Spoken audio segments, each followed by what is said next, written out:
Chapter 16. I can't work my own trousers.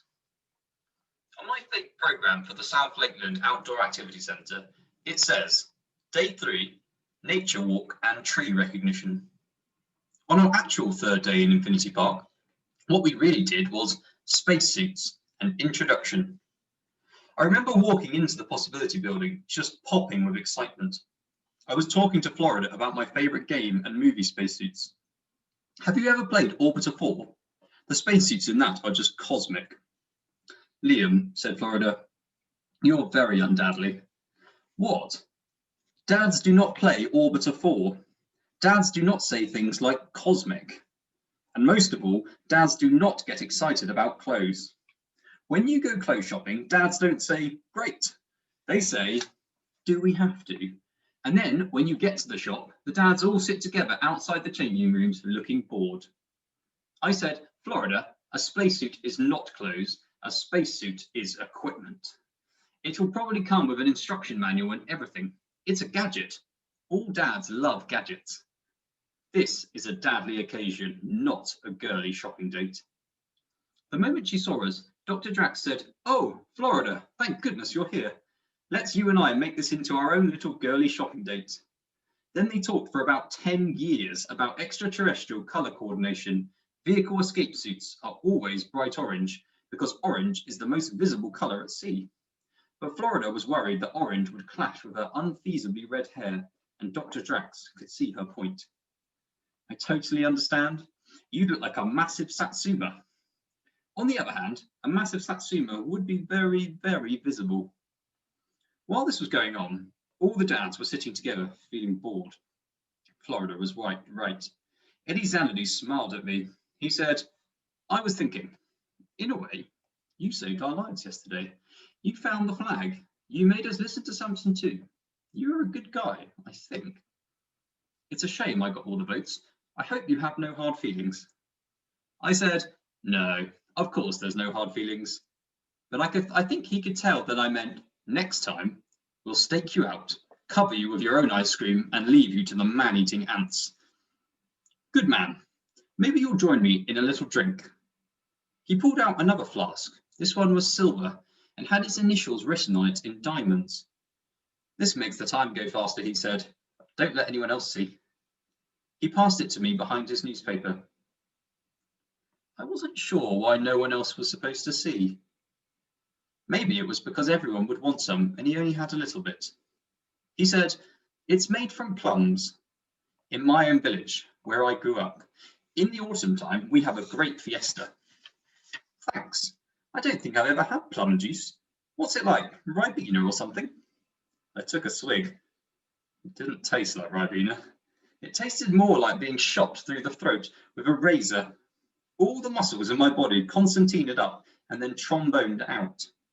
Then my eyes opened so wide that I thought they were going to fall out. Good stuff, eh? Smiled Mr. Xanadu. More? I tried to say, no thanks, not now, not ever. But all that came out was a wheezy little croak, which together with the huge eyes thing, made me feel like I had very possibly been turned into a frog. He put the flask back in my hand, and for some reason, I drank some more. It wasn't as bad the second time. I managed to gasp the words, thank you. Then Dr. Drax gave us our escape seats and said it was time to try them on. I tried to say, okay, ready when you are. Unfortunately, my jaw wouldn't open and close properly. Well, it opened, but it wouldn't close up again. Vehicle escape suits aren't really spacesuits. They're more sort of wearable lifeboats that you only wear during takeoff and landing, just in case something goes wrong.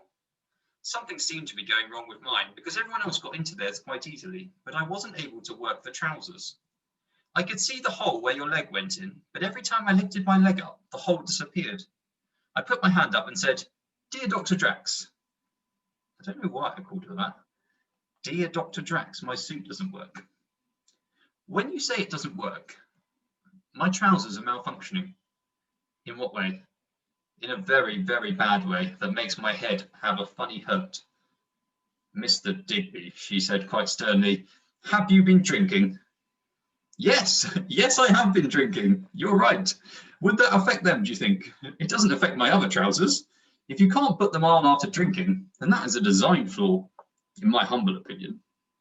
Eddie Xanadu said he would help me, which he did, by holding open the leg of the trousers so I could get my foot inside. I said, "Mr. Eddie Xanadu, you are my shining armor knight. My shining armor knight, that's what you are." "If we may continue," snarled Dr. Drax. "The most innovative and useful feature of these suits is this." She pressed a button on her suit, and slowly at first, but then faster, the suit started to swell up. The suit is inflatable, as you see. Hers was still growing, and if you pull your own cords like so, yours will do the same. Everyone pulled like so. Everyone started to swell up. They will be at full capacity during takeoff and re-entry, so that instead of being strapped in, you'll all be packed in snugly together, like huge peas in a pod. My suit was still growing. I suddenly noticed everyone else standing in a row, very still and serious, but also unusually orange, like a police lineup of criminal tangerines. And suddenly, I knew I had to bump Eddie Xanadu very hard with my massive orange belly. So I did. Dr. Drax shouted at me, "Mr. Digby, grow up!" And for some reason, this made me feel really, really sad. My mum never told me to grow up. She actually told me to stop growing up. Mr. Xanadu had tried to stay standing up, but I'd really bumped him quite hard. He fell into Michel Martinet. Michel Martinet fell into Samson 1. Samson 1 crashed into all the children, and the next thing I knew, everyone, even Dr. Drax, was rolling around the floor like huge orange marbles, all yelling and shouting for help. I did try and help Dr. Drax back out onto her feet, but she battered me away. "Deflate your suits," she yelled. "Do not try to stand up until you have deflated your suits." I thought suit deflation was going to be hilarious. I thought we'd pull the plugs on our suits and then go jetting off around the room like balloons. Sadly, it didn't work like this. We didn't jet anywhere. We just sort of wilted. I can see now that I probably should not have tried to make up for the disappointment by running round and round with my arms out making raspberry noises. I can see now that this was hardly dadly behaviour, but at the time, I sort of expected other people to join in. Monsieur Martinet snarled, "You're acting like a child again, Mr. Digby." I snapped back at him. "Well, someone has to, and it's not going to be these so-called children, is it? Look at them. They all look so cross. They're not like kids at all. They're like unusually small teachers." I knew I wasn't making much sense, and for some reason, that depressed me even more. So I curled up on the floor and went to sleep. On reflection, that wasn't one of my better days. But I think I was right about the children. Hassan fretting all the time about money. Max always making sure he was first. Florida too, going on about colour coordination and stuff. They weren't proper kids. They were like trainee grown-ups. They're like kids now, though, now that they're lost in space. When I woke up, I was in bed. This was so unexpected that at first I thought I'd been abducted by aliens, especially as someone seemed to be trying to drill a hole in the top of my skull. Then I thought I was probably in Bootle and that the whole Infinity Park thing had been a dream. So I shouted, "Dad!" which really hurt my head. And then Florida came in and said, "I have had the best afternoon." What happened? Why is this bed so small? Florida ignored me. Everyone was really lovely to me. They all felt sorry for me because they thought I had a horrible, useless, alcoholic dad. You do realise you got totally drunk, don't you? Drunk? How? Mr. Xanadu's flask.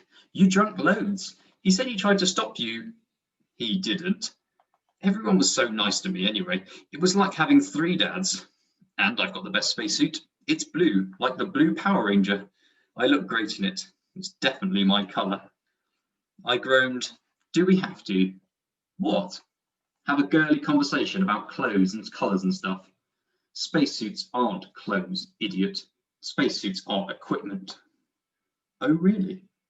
And Florida told me all of this amazing stuff about the history of spacesuit design. I'll say that again. Florida Kirby told me all about the history of spacesuit design. This was actually more unexpected than being abducted by aliens. She explained that because space is such a hostile environment, the spacesuit has to be like a kind of mini Earth. like a wearable planet giving you oxygen and keeping you at a constant temperature when space is freezing or when it's boiling, shielding you from radiation and keeping you at the right pressure. On Earth, the air is pressing down on you all the time, and that's what sort of keeps you in one piece. But there's no pressure in space, so you have to make your own. Usually, that means you have to wear a big suit, like a bag, full of gas, so you're walking around inside a big bubble of air pressure. It works, but it's clumsy, and people are always looking for something better, like a really tight suit that puts pressure on you just by being too tight. Like a wetsuit, but tighter, even tighter than that. The trouble is, anything that tight would be really painful and difficult to put on. But Dr. Drax had come up with a solution, literally. Liquid spacesuits. Spacesuits that you spray on. Apparently, they're like thick paint, quite sticky at first, but then they cool into something hard but supple, like rubber. Florida showed me a photo on her Drax phone. She really did look like a Power Ranger. Apparently, before they spray the paint on, they put these wires all over with tiny motors in them, which you activate by twitching. Stick-on muscles, in other words, so that you can jump like 5 feet on Earth and maybe 20 feet in space. There are also pipes and stuff so that you can wee and so on without taking the suit off. Because to take the suit off, you need a solvent spray and about an hour. Much too long if you're really desperate. Like I said, all this stuff was amazing, but the really amazing thing was that it was Florida who was telling me. Florida Kirby was talking about air pressure and gravity and stuff. I said, Florida, how do you know all of this? That's what we've been talking about all day.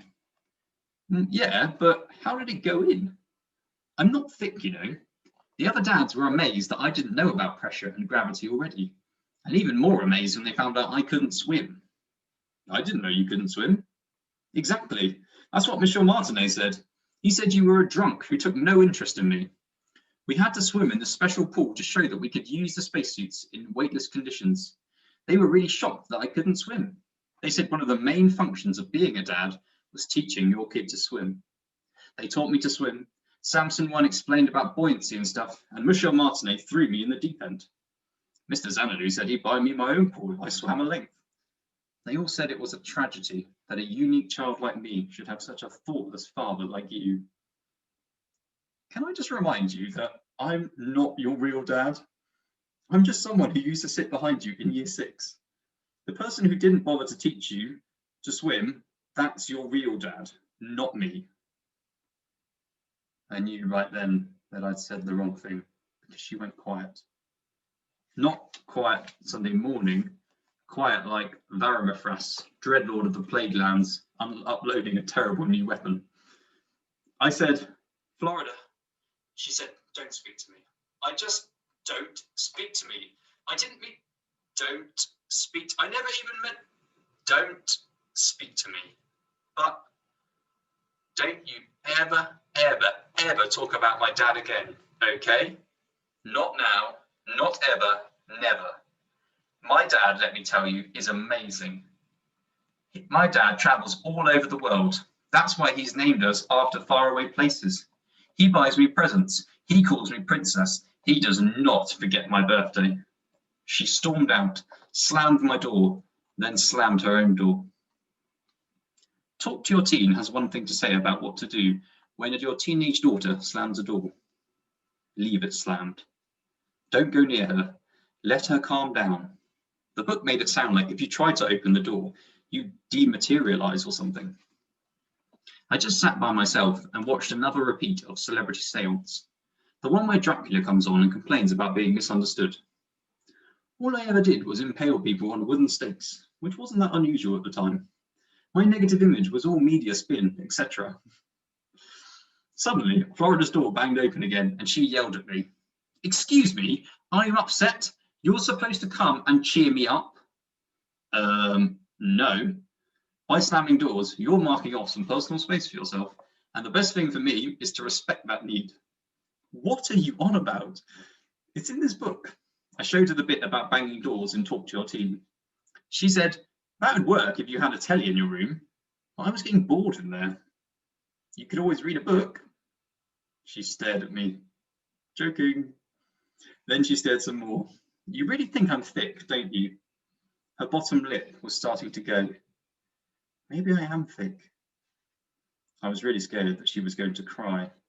I said, Florida, don't cry. I've read the bits about when teens cry, and it says you have to hug them. Please don't make me hug you. Well, reassure me then. I said, you're not thick at all. Who said that? You know loads of stuff. Just not the right stuff. That's all. What do you mean? Well, you're really good at remembering things.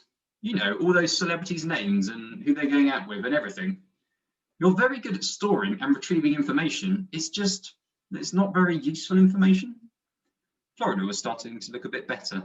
It was good today when they were all sitting around explaining to me about buoyancy and pressure and stuff.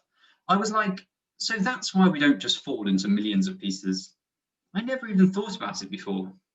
Did you know all of that already? Some of it. I'm in gifted and talented, you know. Maybe you could teach me stuff. You are supposedly my dad after all, and dads teach their kids stuff, don't they? They're supposed to, yeah. Only my dad's been too busy because he's so important, but you're not busy or important. You could help me get to know stuff, and I could show you how to be a better dad because this book is rubbish. Okay. Florida looked thoughtful for a bit and was surprisingly quiet. Then she said, you know when your inbox is full on your mobile and you delete old messages? Can you do that with your brain, do you think? Not sure. Why? Because my brain is full of unuseful information, and I was thinking of deleting all of it and filling it up with useful information instead. What do you think? Or maybe new good stuff could just force out the old stuff. Like, if I learned about gravity, I'd forget about Jennifer Aniston's alleged struggle with depression.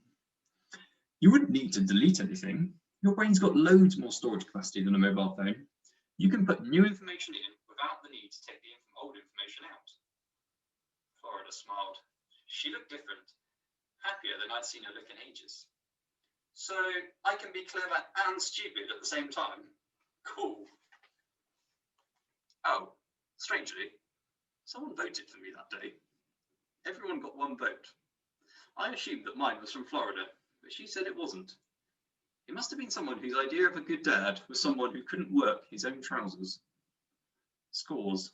Eddie Xanadu, 5 votes. Michelle Martinet, 1 vote. Samson 1 vote. And me, 1 vote.